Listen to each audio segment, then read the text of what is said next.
우리가 흔히 부자 그러면 부자를 보고 이렇게 말해요. 잘 사는 사람. 참 저 집 잘 산다. 여러분, 부자가 꼭 잘 사는 거 아닙니다.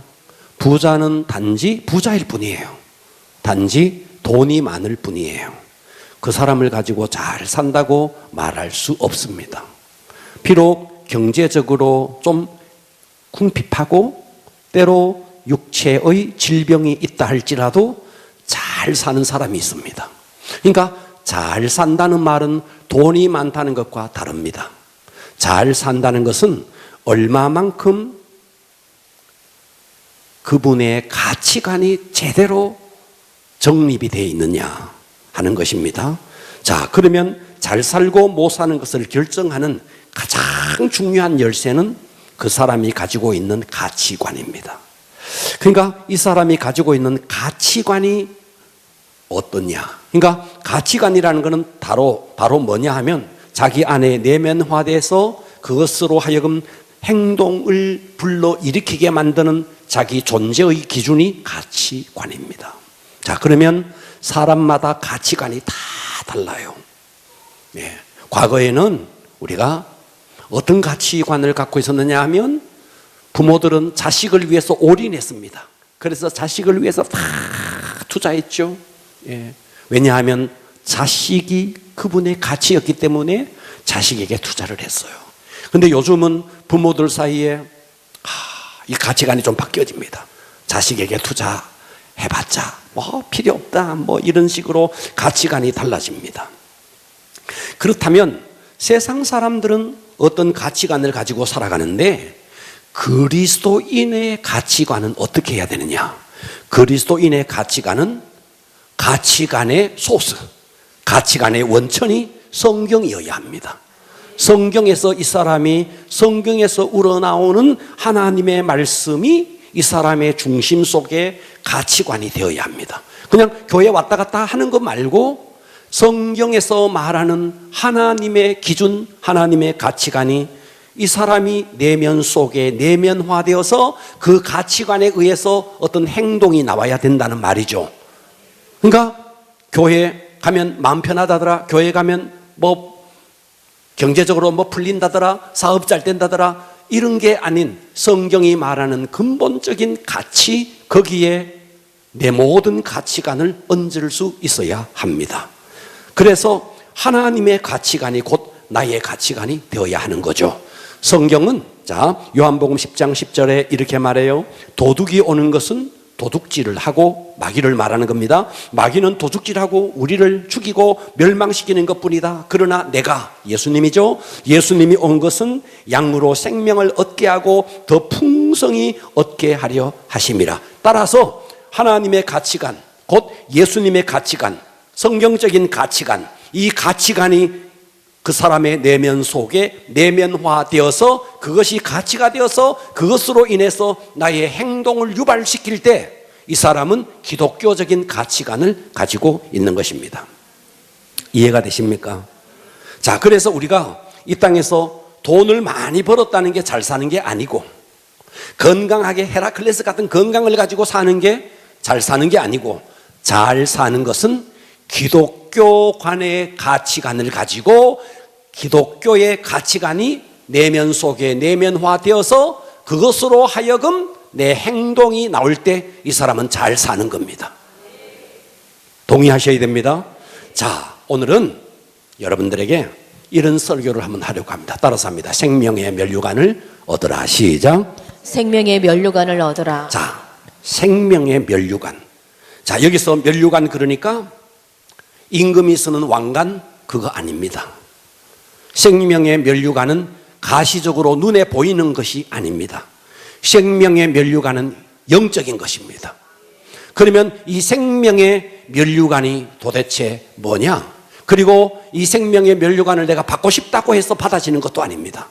생명의 면류관을 받을 만한 조건을 갖추면 내가 원치 않아도 하나님은 줍니다. 내가 구하지 않아도 줍니다. 그러나 내가 아무리 생명의 면류관을 구해도 내가 그만한 조건을 갖추지 못하면 생명의 면류관은 주어지지 않습니다. 생명의 면류관은 눈으로 보이는 가시적인 관이 아니고 하나님의 생명의 풍성함이 생명의 면류관입니다.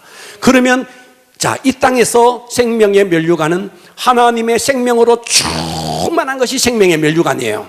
자, 봐봐요. 어떤 사람 육체적으로 보면 건강한 사람이 있어요. 병약한 사람이 있어요. 육체적으로도 건강한 사람, 병약한 사람이 있듯이 영적으로도 하나님의 생명이 충만한 사람이 있고 전혀 하나님의 생명이 없는 사람이 있습니다. 예배 시간에 30분을 기도하는 게 버거워요. 너무너무 버거워요. 왜요? 하나님의 생명이 빈곤하니까 기도가 불편해요. 예배 시간 조금만 길어지면 힘들어해요. 아이들 한 봐요. 휴대폰 보면 2시간, 3시간 한나절을 휴대폰 보고 있어요. 그런데 10분, 20분, 1시간을 예배를 못 드려요. 왜? 하나님의 생명이 부족하니까. 하나님의 생명 사역이 도무지 그에게 이루어지지 않는 겁니다. 그러니까 하나님의 생명은 눈으로 보이는 관이 아닙니다. 생명의 면류관은 눈으로 보이는 관이 아닌 하나님의 생명이 풍성한 겁니다. 자, 이것이 나중에 우리가 천국에 갔을 때 하나님의 생명으로 충만한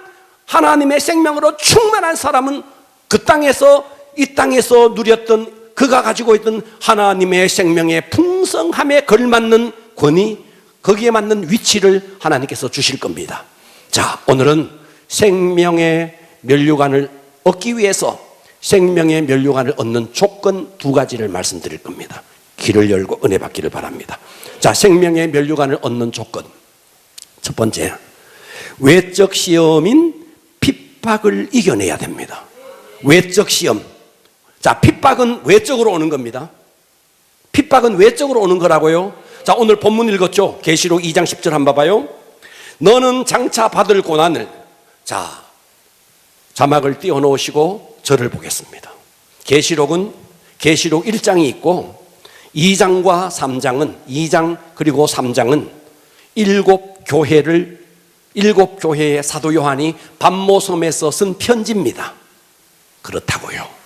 편지입니다. 에베소 교회, 스무나 교회, 버가모 교회, 두아디라 교회, 사대 교회, 빌라델피아 교회, 라오디게아 교회. 자, 7교회의 사도 요한이 patmos섬에서 편지를 띄우는데, 자, 오늘의 본문 2장 10절 저 본문은 에베소 교회가 아니고 스무나 교회. 따라서 합니다. 스무나 교회.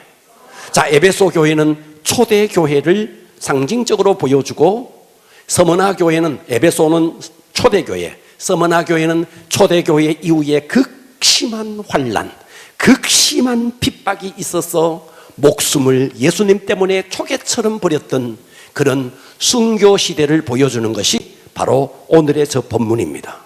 그래서 오늘 저 본문의 생명의 면류관을 얻으리라 라고 한 저 본문은 바로 스무나 교회를 향한 하나님의 말씀이었습니다. 자, 이 본문에 이렇게 말해요. 너는 장차 받을 고난이 있다는 거예요. 고난. 이 스무나 교회에 고난이 있다는 겁니다. 그런데 그 고난을 두려워하지 말라. 여기서 말한 고난은 외적으로 육체에 가하는 고난입니다. 장차 받을 고난을 두려워하지 말라. 볼지어다 마귀가 장차 너희 가운데서 몇 사람을 오게 던져 시험을 받게 한다. 자, 여기서 시험, 이 시험은 바로 외적인 핍박입니다. 시험 뭐라고요? 시험 뭐라고요? 외적인 핍박입니다. 이 시험을 받게 하는데 너희가 10일 동안 환난을 받는다. 자, 여러분, 핍박은요 오래 계속되는 건 아닙니다. 여기서 10일이라는 것은 단지 10일이 아니라 짧은 한 기간을 말합니다. 여러분, 저도 핍박 많이 받아봤습니다. 제가 예수를 처음 믿고 친구들에게 핍박, 아버지로부터 핍박, 자식 안 한다, 호적파가라, 집에서 쫓겨나는 핍박이 있었습니다. 그런데 시간이 지나고 보니까 아주 짧았습니다. 2년, 3년이었습니다. 예, 그때는 굉장히 힘들었지만 아주 짧은 기간이었습니다. 자, 여기서 말하는 10일이라는 것은 환난은 결코 긴 기간이 아니다. 아멘. 자, 시험을 받는데 너희가 10일 동안 환난을 받으리라. 네가 죽도록 충성하라. 자, 이 부분을 제가 여러 번 말씀드렸습니다. 죽도록 충성하라는 말은 죽을 똥, 살 똥 충성하라, 물불을 가리지 말고 충성하라, 이런 뜻이 아닙니다. 여기서 죽도록 충성하라는 말은 죽는 그 순간까지 충성하라는 말이에요. 죽는 순간까지. 이해되십니까? 그런 자에게 하나님께서 우리에게 면류관을 주시는데 어떤 면류관을 주시느냐? 생명의 관, 곧 생명의 면류관을 주겠다 이 말이에요. 자, 그러면 이 외적인 핍박, 자, 외적인 핍박. 나는 우리 아버지가 장로님이고 우리 아버지가 목사님이고 그래서 내가 핍박받은 적이 없는데요. 여러분, 여기서 말하는 핍박은 꼭 그런 핍박만은 아니에요. 내가 기독교적인 가치관을 가지고 세상을 살아가면 세상은 기독교적인 가치관을 가지고 살아가는 사람에 대해서 반드시 저항이 옵니다. 어느 직장을 가든지 반드시 저항이 옵니다. 여러분들이 그런 저항을 맞닥뜨리지 않았다는 것은 기독교적인 가치관으로 살지 않았기 때문에 그렇습니다. 여러분이 기독교적인 가치관을 제대로 가지고 살아가면 세상은 사단이 잡고 있기 때문에 사단은 기독교적인 가치관을 가지고 살아가는 사람에 대해서 반드시 저항하게 되어 있습니다. 반드시 그렇습니다. 직장을 가든 어디를 가든 여러분들이 정말 기독교적인 가치관으로 살아가면 마귀는 시기하게 돼 있고 마귀는 넘어뜨리려고 하게 돼 있고 외적인 핍박이 오게 돼 있습니다. 당연합니다. 할렐루야. 그럼에도 불구하고 그런 외적 시험, 외적 핍박이 있을 때 끝까지 본인의 믿음이 요동하고 흔들리지 말아라는 겁니다. 그래서 이 외적인 핍박을 이긴 자에게 무엇이 주어지는데 내면 속에 하나님의 풍성한 생명이 주어지니 이것이 생명의 면류관이에요. 생명의 면류관은 죽어가지고 그 나라에 가가지고 하나님께서 왕관을 씌워주듯이 씌워주는 그런 게 아닙니다. 이 땅에서도 받고 그 나라에서도 받습니다. 이 땅에서는 뭐로 받는데? 이 땅에서는 풍성한 하나님의 생명으로. 봐봐요, 여러분, 감기 바이러스가 막 돌아다녀요. 그런데 어떤 사람은 감기 바이러스에 턱 걸려가지고 칼락칼락 해요. 그런데 똑같은 공간에 있었는데 감기 바이러스를 밀어내요. 왜? 내 속에 면역성이 있고 생명이 풍성하면 감기 바이러스가 와도 밀어내버려요. 그렇다고요. 그렇습니다. 그죠? 그러니까 우리가 어떤 사람은 1시간을 기도해라 그래도 끄떡없이 합니다. 왜 시간이 이렇게 부족하나 그럽니다. 예배를 드리는데도 왜 예배 시간이 이렇게 짧으냐 그럽니다. 하나님의 생명이 풍성하다는 말이에요. 그런데 예배 시간이 힘들어요. 기도 시간이 힘들어요. 30분을 못 넘기겠어요. 기진맥진해요. 육체는 그렇게 헤라클레스 같은 건강을 갖고 있는데 영적으로는 기진맥진해요. 하나님의 생명이 빈약하다는 말이죠.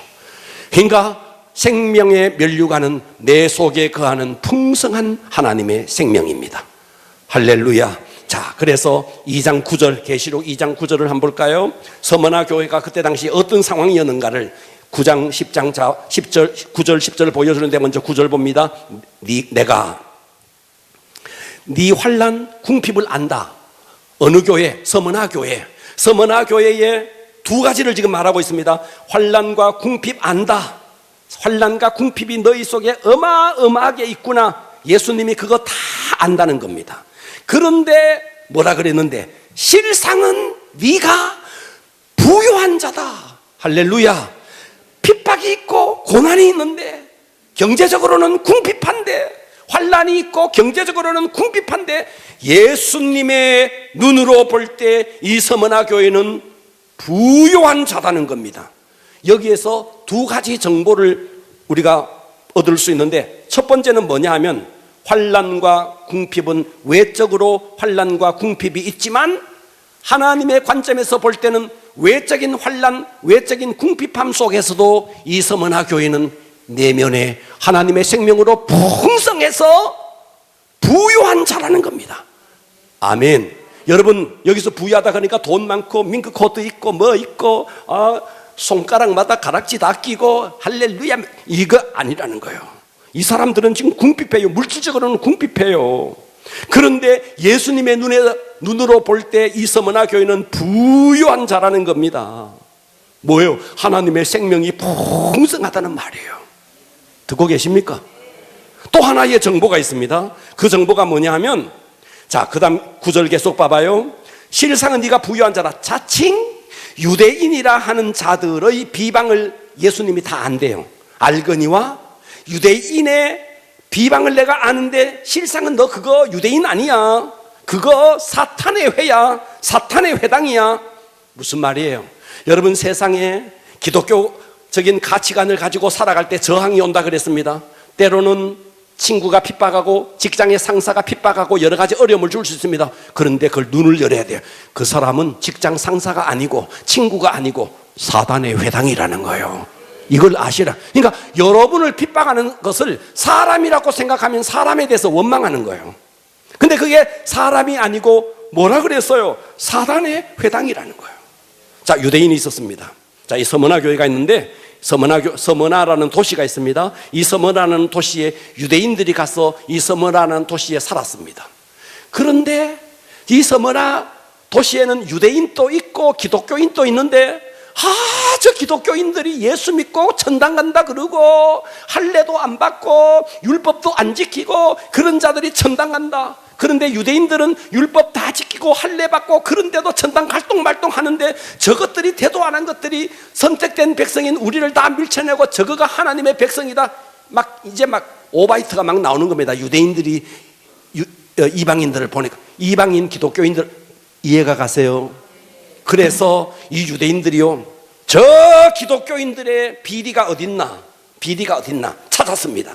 찾아보니까 와, 저것들이 로마 황제의 신상에게 절을 안 하네. 황제에게 절을 안 하네.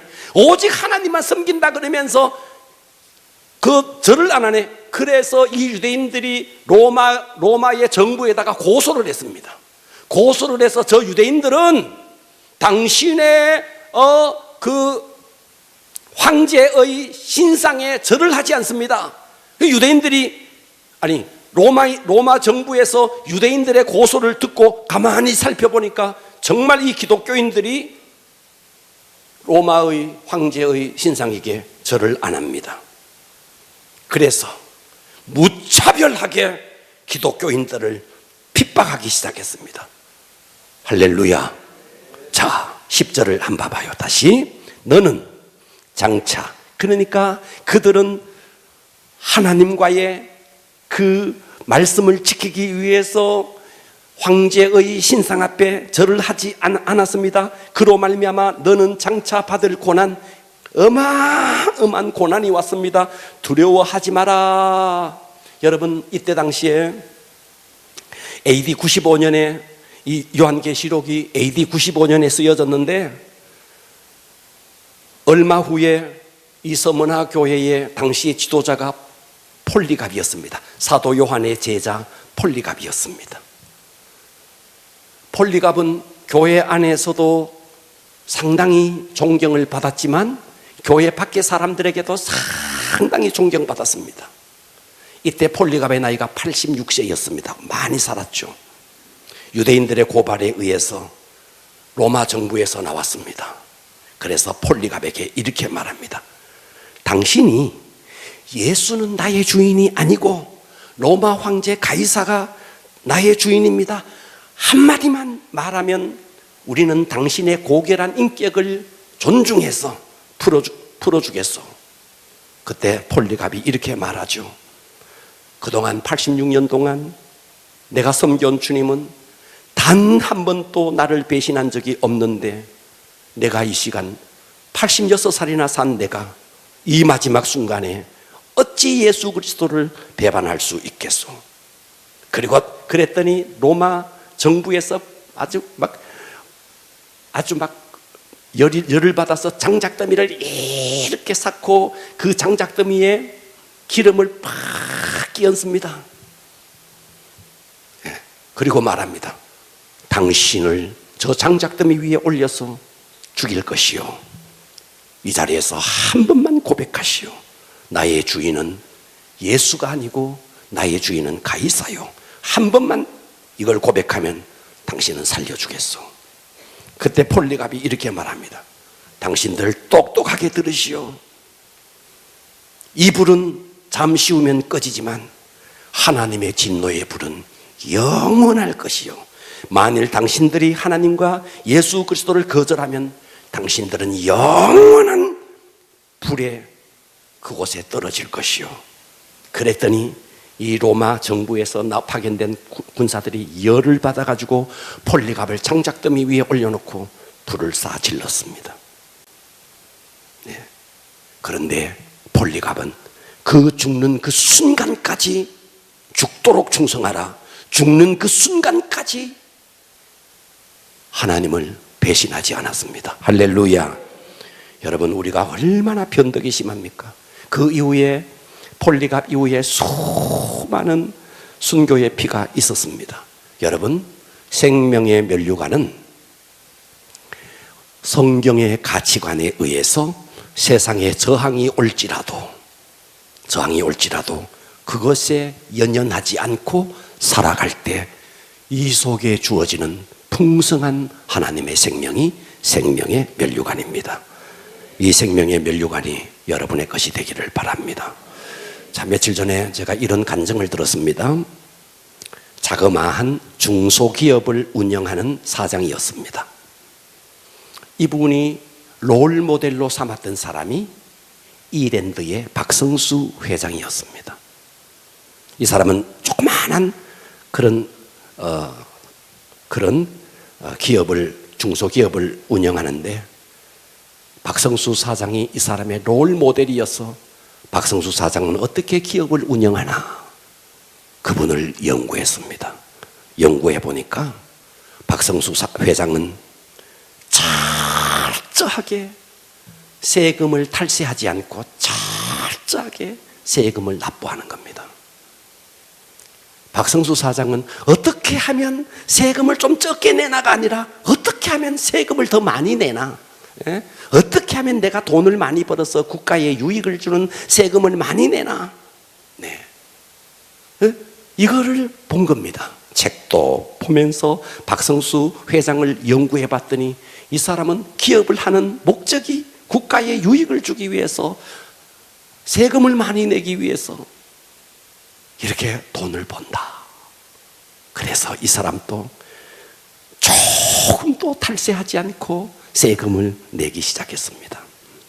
그런데 문제는 이 사람은 그러다가 그 회사가 망해버렸어요. 듣고 계십니까? 세금을 많이 내다가 회사가 망해버렸어요. 공장이 문을 닫았어요. 그런데 거기에 몇 명의 직원이 있었는데 이 직원들이 자기 사장을 가만히 보니까 세금을 그렇게 정직하게 내더니 사업이 망해버렸거든. 그럼 여러분 같으면 어때요? 하나님, 내가 세금도 탈세하지 않고 이렇게 했는데 왜 하나님 사업 망하게 했습니까? 이럴 법한데,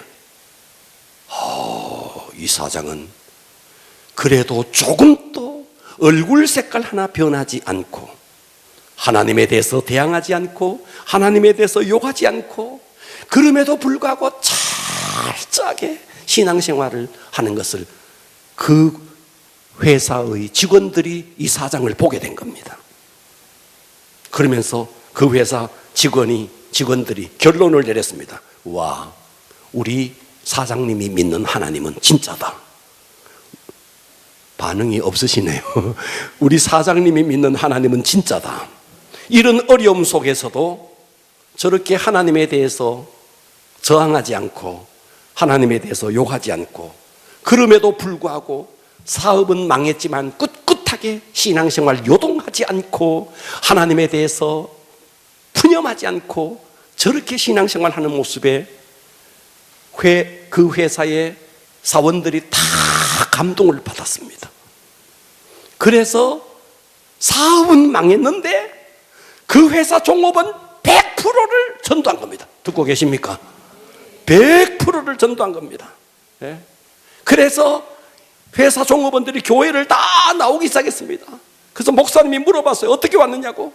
우리 사장님이 계시는데 사업은 망했는데도 그렇게 신실하게 하나님을 섬기는 걸 보니까 이 사람은 진짜구나. 이 사람이 믿는 하나님은 진짜구나. 그때 목사님이 한마디를 했어요. 와, 그분은 생명의 면류관을 받은 사람이요. 여러분, 예수 믿어서 장사 잘 되고 사업 잘 되고 병 낫고, 오늘 낮부터 계속 그 말씀 드리네. 여러분, 그거는 안 준다는 말이에요. 그건 보너스예요. 진짜를 붙들어야 돼, 진짜를. 할렐루야. 그러니까 이분은 사업하다가 망했는데도 진짜를 붙들고 있으니까 어때요? 자기의 믿음이 출렁거리지 않는 겁니다. 예. 세월이 변해도, 세월이 하수상해도 절대로 출렁거리지 않고 변치 않는 것은 본질의 복음입니다. 그런데 어때요? 예수 믿으면 복받고 거기다가 내 믿음을 쳐 걸쳐 놓으니까 그렇게 출렁거리는 데 따라서 내가 다 출렁거리니 그게 도대체 뭐냐 이 말이에요. 여러분, 우리 모두가 하나님의 생명이 풍성해야 됩니다. 할렐루야. 하나님의 생명이 풍성한 것은 뭐냐? 외적인 핍박 올 때 요동하지 않는 겁니다. 여러분들이 외적인 핍박 조금만 오는데도 출렁거린다는 것은 여러분 속에 하나님의 생명이 빈약하다는 증거입니다. 할렐루야. 두 번째입니다. 생명의 면류관을 얻는 조건 두 번째는 내적 시험인 유혹을 이겨내야 됩니다. 외적인 핍박보다가도 더 심각한 것이 내적인 유혹이에요. 자, 이것을 야고보서가 말하는 겁니다. 오늘 야고보서 한 해 야고보서 1장 12절을 보겠습니다. 시험을 참는 자, 이 시험은 내적 시험입니다. 시험을 참는 자는 복이 있나니 이는 시련을 견뎌낸 자가 주께서 자기를 사랑하는 자에게 약속하신 생명의 면류관을 얻을 것이기 때문이라. 할렐루야. 여기서의 시험은 내적 유혹입니다. 이해가 되시죠? 자, 그러면 봐봐요. 여러분, 내적 유혹이 어디서 오느냐? 여러분 속에 내적인 유혹은 어디서 오느냐? 야고보서 1장 14절입니다. 내적 유혹은 이렇게 옵니다. 오직 각 사람이 시험을 받는 것은 자기 욕심에 끌려 미혹된다. 네, 욕심 때문에 내적인 유혹이 온다 이 말이에요.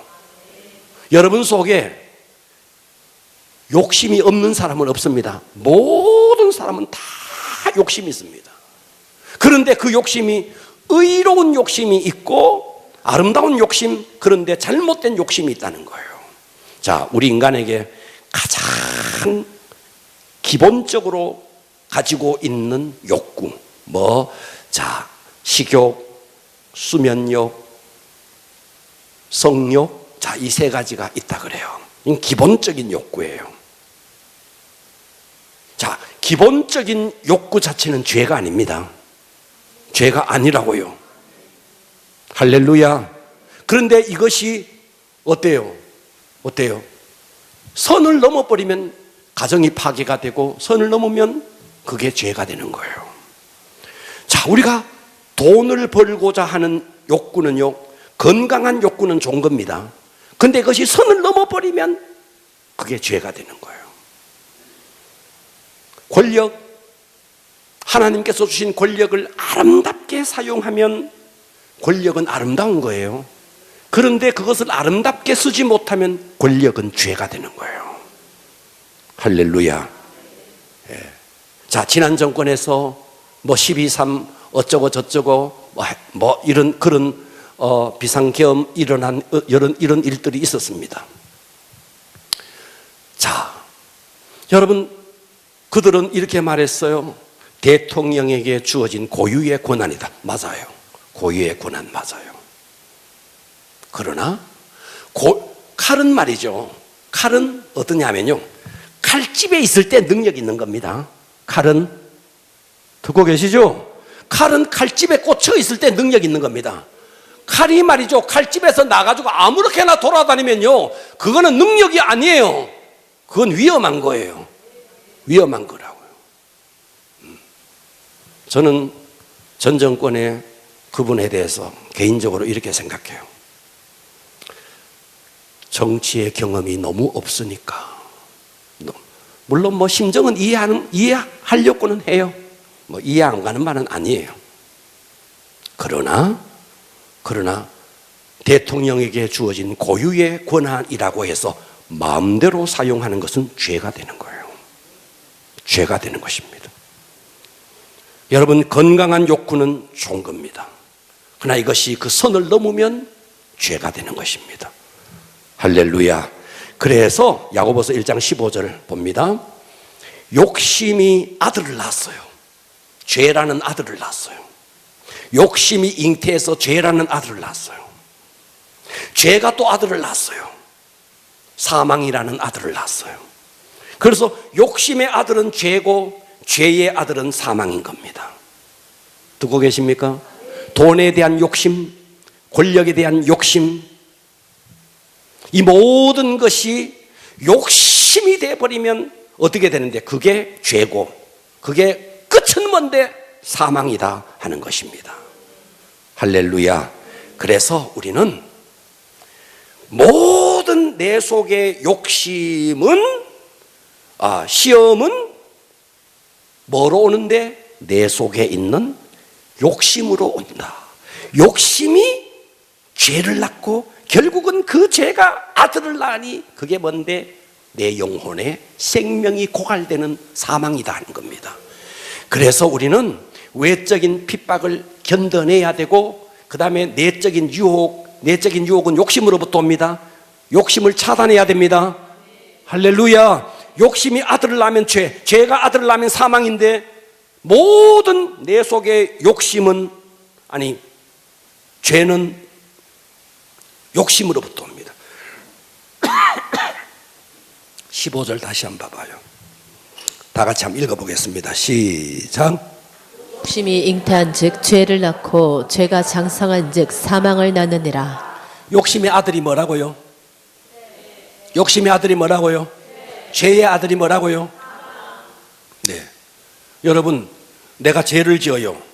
죄의 원인이 있다고요. 뭐라고요? 욕심이라고요. 욕심이라고요. 그런데 이 욕심이 성경적인 가치관에 의해서 뭐가 되어야 되느냐면요, 컨트롤 돼야 되는 거예요. 아멘. 그래서 야고보서 1장 12절 봐봐요. 시험을 참는 자는 복이 있다. 여기서 시험을 참는다라는 말이 무슨 말이냐면요, 컨트롤 되었다 이 말이에요. 컨트롤. 여러분 속에 욕심이 있습니다. 이 욕심이 성경적인 가치관에 의해서 그것이 어떻게 돼야 되는데 컨트롤 돼야 된다는 거예요. 내 속에 있는 욕심이 컨트롤 되지 아니하면 그 죄가 욕심이 컨트롤 되지 않는 욕심이 아들을 낳아요. 무슨 아들? 죄의 아들. 그놈의 죄가 또 아들을 낳아요. 무슨 아들? 사망. 이해가 가십니까? 그러니까 우리는 외부로부터 오는 핍박 흔들리지 말아야 됩니다. 뭐 하면 되는데 기독교적인 가치관을 다 가지고 본질의 복음에 여러분의 믿음을 걸쳐놔야 됩니다. 가짜 복음에 걸쳐놓으면 가짜는 늘 흔들린다니까요. 네. 이해가 돼요? 여러분 어떤 사람 전에 나무에다가 이렇게 딱 맞추면 구름에다가 맞춰놓으면 구름은 다 흘러가잖아. 그런데 맞추면 안 된다고요. 흔들리지 않고 요동하지 않는데 딱 기준을 맞춰야죠. 이해가 돼요? 흔들리지 않고 요동하지 않는 게 뭔데? 그게 본질의 복음이라고요.